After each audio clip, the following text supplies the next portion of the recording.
ఈ బోనాలు పండగ చాలా వైభవంగా ప్రతి ఒక్క గ్రామంలో కానీ ప్రతి ఒక్క బస్తీలో కానీ చాలా పెద్ద ఎత్తున జరుగుతుంది. మన తెలంగాణ కాకుండా యావత్ ప్రపంచంలో ఉంటున్న మన తెలుగు వాళ్ళకి అందరు కూడా బోనాలు శుభాకాంక్షలు.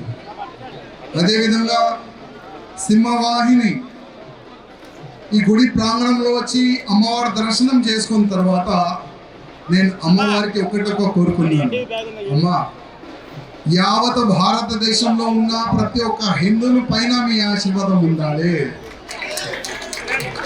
యావత్ భారతదేశంలో ఉన్న ప్రతి ఒక్క హిందువులు దేశం గురించి ధర్మం గురించి సమాజం గురించి పనిచేసే అట్లాంటి ఒక ఆశీర్వాదం ఇవ్వాలని అమ్మవారికి నేను దర్శనం చేసుకున్న తర్వాత ఇవాళ నేను కోరుకునేది అదే. అదేవిధంగా ఇప్పుడిప్పుడే మినిస్టర్ గారు కూడా ఇక్కడ వచ్చి దర్శనం చేసుకున్నారు, డిప్యూటీ ముఖ్యమంత్రి గారు వచ్చి దర్శనం చేసుకున్నారు.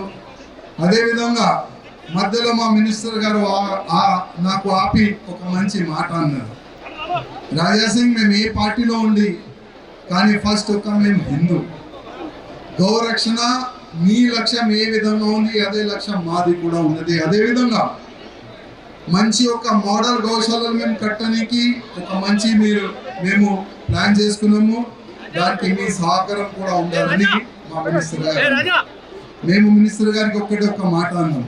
మినిస్టర్ గారు ఫస్ట్ ఈ సింహవాహిని అమ్మవారి టెంపుల్ చాలా వైభవంగా కడతారని చాలా వరకు రాజకీయ నేతలు దీనిపైన రాజకీయం చేస్తున్నారు. కనీసం మీ గవర్నమెంట్ వచ్చిన తర్వాత ఈ యొక్క మంచి టెంపుల్ చాలా పెద్ద టెంపుల్ సరౌండింగ్ ఎవరు కూడా ఇబ్బంది రాకుండా చూసి ఒక మంచి టెంపుల్ పెద్ద టెంపుల్ కట్టాలని మేము మినిస్టర్ గారికి కోరినాము. అదేవిధంగా మా తెలంగాణలో చాలా పెద్ద ఎత్తున మావులని చంపి ఇక్కడ నుంచి మాంసం సప్లై చేస్తారు. మీ లక్ష్యం మా లక్ష్యం ఒక్కటే, మంచి మోడల్ గౌశాలలు కడుతున్నారు. ఒక్క ఆవు కానీ దొడలు కానీ కట్టి కాకుండా చూడాలి, అందరినీ కాపాడే అట్లాంటి ఒక మంచి చట్టం తీసుకొని రావాలని మినిస్టర్ గారికి కోరినాము. అదేవిధంగా ఈ యొక్క మంచి వేదిక, ఈ వేదిక నుంచి చాలా పెద్దలు వచ్చి మంచి మంచి సందేశం ఇస్తారు. కానీ నేను ప్రత్యేకంగా మా యువకులకి ఒక రిక్వెస్ట్ చేయాలనుకుంటున్నాను. చాలా మంది బోనాలంటే తాగే డ్యాన్స్ చేసే బోనాలు ఈ విధంగా ప్రచారం చేస్తున్నారు. అంటే మన సంస్కృతికి మన ధర్మాన్ని సర్వనాశనం చేయడానికి అది ఒక కుట్ర.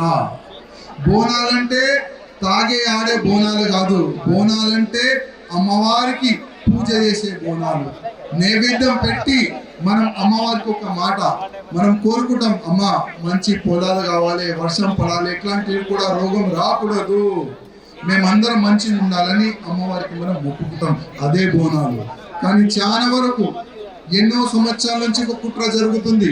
ఆ కుట్ర ఎట్టి పరిస్థితుల్లో ఆ కుట్ర చేసే వాళ్ళు సక్సెస్ కాకూడదు. అదే విధంగా ప్రత్యేకంగా మా యువకులకి రిక్వెస్ట్ చేస్తున్నా, ఇది మన సంస్కృతి, ఇది మన దేశం, ఇది మన ధర్మం, దీనికి కాపాడే బాధ్యత మన అందరిదే ఉంటుంది. చాలా చాలా ధన్యవాదాలు. జై శ్రీరామ్.